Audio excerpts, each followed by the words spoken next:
Good morning students, this is your science class. हम लोग silk के बारे में पढ़ रहे थे और हमने life history of silk worm पढ़ लिया था कि सिल्क वॉर्म कैसे एग्स देता है, कैसे उसके अंदर से लार्वा निकलता है, फिर वो कैसे बड़ा होता है, फिर वो सिल्क कैसे बनाता है, कोकून कैसे बनता है। ये सारी चीज़ें हमने लाइफ हिस्ट्री में पढ़ ली थी। आज हमने ये देखना है जो कोकून है उससे हमें सिल्क मिलता कैसे है। ठीक है, चलो रीडिंग स्टार्ट करते हैं। For obtaining silk, moths are reared and their cocoons are collected to get silk thread. Silk obtain करने के लिए, सिल्क के लिए मोथ्स को पाला जाता है। जो सिल्क मोथ होते हैं, जो सिल्क के कीड़े होते हैं, उनको क्या होता है, उनका पालन पोषण किया जाता है, उनकी पाला जाता है उनको। And their cocoons are collected to get silk thread, और उनके कोकून्स जो बनते हैं उन्हें क्या किया जाता है, इकट्ठा कर लिया जाता है। किस लिए? सिल्क के धागे बनाने के लिए। ठीक है। रियरिंग सिल्क वॉर्म, अब देखेंगे कि रियरिंग, उनका पालना पोषण होता कैसे है, पालन पोषण उनका। A female silk moth lays hundreds of egg at a time.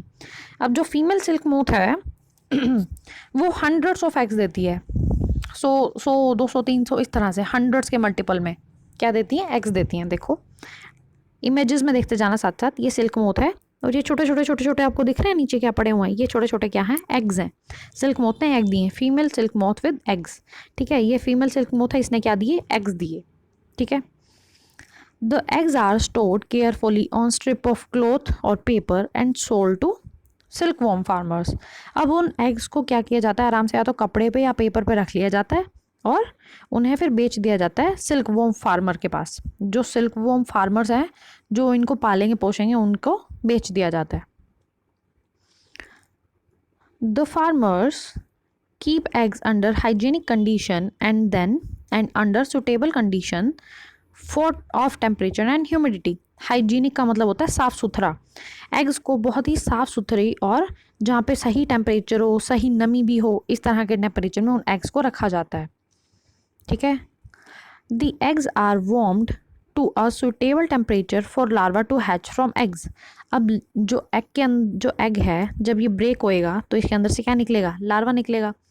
तो इनको थोड़ा सा गर्मी प्रोवाइड की जाती है ताकि आसानी से वो जो लार्वा है वो एग्स के अंदर से निकल पाए।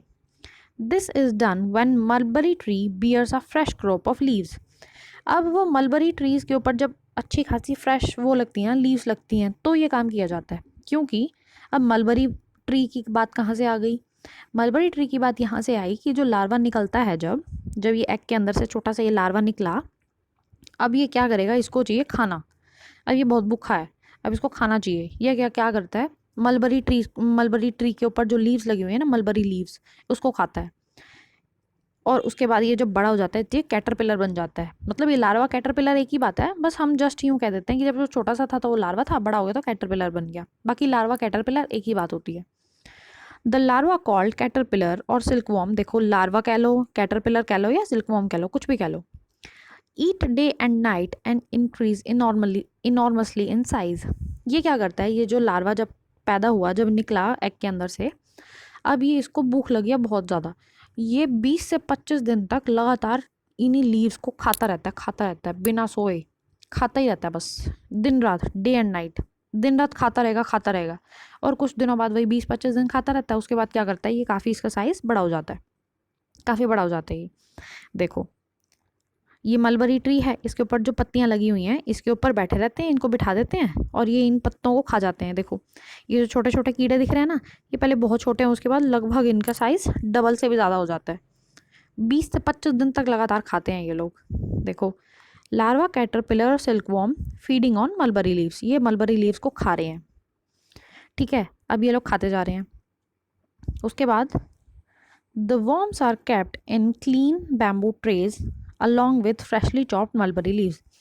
अब इनको बैम्बू ट्रेज के अंदर रखा जाता है, मतलब स्पेशल तरह की ट्रेज होती हैं कुछ प्लेट्स टाइप में, इनको स्पेस दिया जाता है और वहाँ पे क्या कर दिया जाता है, मलबरी लीव्स को अच्छी तरह पीस पीस के रख देते हैं ताकि इनको खाने में दिक्कत ना हो। After 25 to 30 days, the caterpillar stop eating and move to tiny chamber of bamboo in the tray to spin cocoon. अब 25 से 30 दिन तक जब वो खाता रहता है, उसके बाद ये क्या करता है, खाना रोक देता है। उसके बाद इनको छोटे से बैम्बू के ही उसमें छोटे से बॉक्स में रख दिया जाता है। किस लिए रख दिया जाता है, ताकि अभी अपना कोकून बनना शुरू कर देगा। देखो यहाँ पे देखो, देखो, अब ये जो कैटरपिलर था इस तरह के कुकून्स बनाएगा। अभी हमें पता है ये कुकून्स बनाता है। ये अपने माउथ से क्या करता था, प्रोटीन को सिक्रीट करता था। ऐसे ऐसे 8 की फिगर में ऐसे ऐसे घूमता रहता है, अपना सिर घुमाता रहता है, और ये अपने आसपास क्या करता है, जाल सा बना लेता है, और इसके अंदर ही वो गुम हो जाता है। देखो, इसके हम अंदर हमें कुछ पता लग रहा है अब क्या है, ये कीड़ा था, हमें दिख रहा है? कोई नहीं दिख रहा ना, क्योंकि ये इसके अंदर है, इसने अपने आप को उसके अंदर बंद कर लिया। देखो, स्मॉल रैक्स और twigs may be provided in the trays to which cocoon get attached. मतलब ये कहीं गिर ना जाए तो इन्हें अच्छे से इनको स्पेस दिया जाता है और छोटा मोटा बांध के रखा जाता है। द कैटरपिलर और silk worm spin the cocoon inside which develop the silk moth. अब ये जो कोकून के अंदर ही चला गया ना, ये उसके अंदर ही इसकी डेवलपमेंट होती रहती है, क्योंकि इसने कम से कम 25 से 30 दिन तक खाया था। अब इसको शांति चाहिए थोड़ी देर के लिए, तो ये क्या करता है, उसके अंदर ही इसकी डेवलपमेंट होती रहती है और ये फिर सिल्क मोथ बन जाता है कुछ टाइम के बाद। ठीक है, ये तो हमने फिर से वही क्या की, हमने लाइफ हिस्ट्री के बारे में ही पढ़ लिया, फिर से वही रिवीजन हो गई। तो ये रीयरिंग ऑफ सिल्क थी। अब आता है प्रोसेसिंग सिल्क। अब सिल्क कैसे बनेगी? A pile of cocoon is used for obtaining silk fibre. अब बहुत सारे कोकून्स को उठा लिया जाता है और सिल्क फाइबर बनाने के लिए। The cocoons are kept under sun और boiled and expose to steam. थोड़ा उनको गर्मी दी जाती है। The silk fibres separate out. अब जो सिल्क का फाइबर है वो अलग हो जाता है। The process of taking out thread from cocoon for use as silk.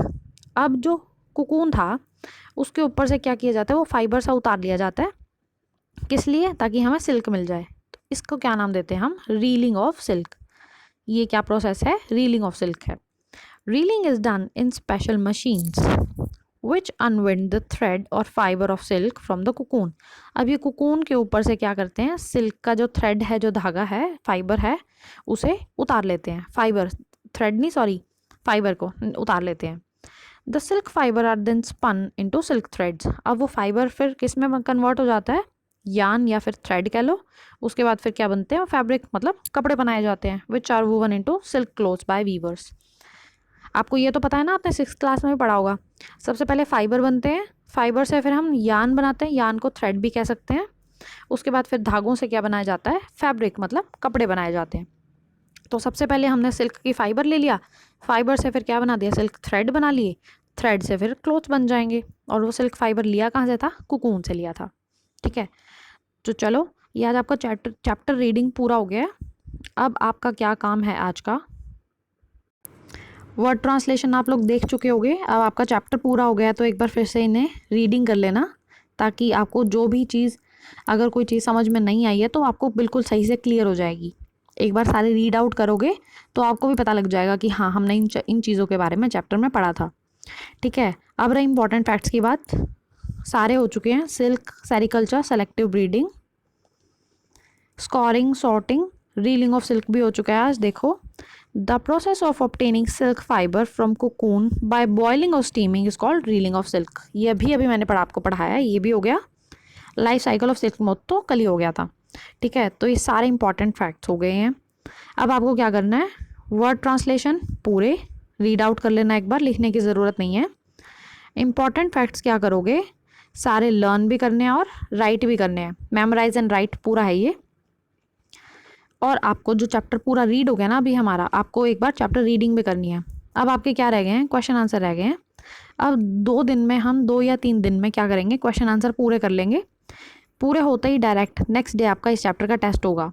आपके पास अब संडे है, आप पूरा चैप्टर अच्छे से रीड करो और इंपॉर्टेंट फैक्ट्स याद करो। क्वेश्चन आंसर मैं आपको साथ साथ लर्न करा दूंगी। ठीक है, आपने क्या करना है? चैप्टर रीड करना है, चैप्टर रीड और इम्पॉर्टेंट फैक्ट्स लर्न। ठीक है, संडे है और कोई बहुत ज़्यादा काम नहीं है। इंपॉर्टेंट फैक्ट्स तो आपने कल भी किए थे, सिर्फ एक ही नहीं हुआ है, तो चैप्टर रीड कर लेना अच्छे से। ठीक है, मैं आपको बता रही हूँ 2 दिन में आपके क्वेश्चन आंसर हो जाएंगे। थर्ड डे साथ साथ ही मैं टेस्ट लूँगी इस चैप्टर का।